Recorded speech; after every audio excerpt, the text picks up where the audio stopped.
ہمارے چینل کو سبسکرائب کریں اور بیل آئیکن کے بٹن کو دبائیں۔ خلیفہ ہارون رشید نے فرانس کے بادشاہ شارلمان کو ایک گھڑی تحفہ بھیج دی۔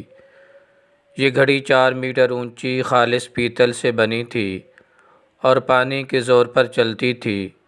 گھنٹہ ہونے پر گھڑی کے اندر سے ایک گیند نکلتی، 2 گھنٹے پر 2 گیندیں اور 3 گھنٹے پر 3 گیندیں۔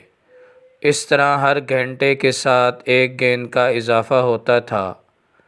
گیند کے نکلنے کے ساتھ ایک خوبصورت سریلی آواز کے ساتھ گیند کے پیچھے پیچھے ایک گھوڑ سوار نکلتا۔ وہ گھڑی کے گرد چکر کاٹ کر واپس داخل ہوتا۔ جب 12 بج جاتے تو 12 گھوڑ سوار نکلتے، چکر کاٹ کر واپس جاتے۔ گھڑی کی یہ حرکتیں دیکھ کر بادشاہ شارلمان کافی پریشان ہوا۔ اس نے پادریوں اور نجومیوں کو محل میں بلایا۔ سب نے دیکھ کر کہا، اس گھڑی کے اندر ضرور شیطان ہے۔ سب رات کے وقت گھڑی کے پاس آئے کہ اس وقت شیطان سویا ہوگا۔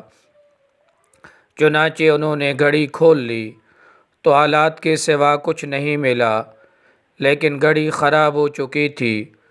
پورے فرانس میں گھڑی کو ٹھیک کرنے کے لیے کوئی کاریگر نہیں تھا۔ شرمندگی کی وجہ سے ہارون الرشید سے بھی نہیں کہہ سکتے تھے کہ کوئی مسلمان کاریگر بھیج دیں۔ جب سائنس پر مسلمانوں کی اجارہ داری تھی، اس وقت یورپ سائنس کو جادو سمجھتا تھا اور جہالت کی اتھاہ گہرائیوں میں ڈوبا ہوا تھا۔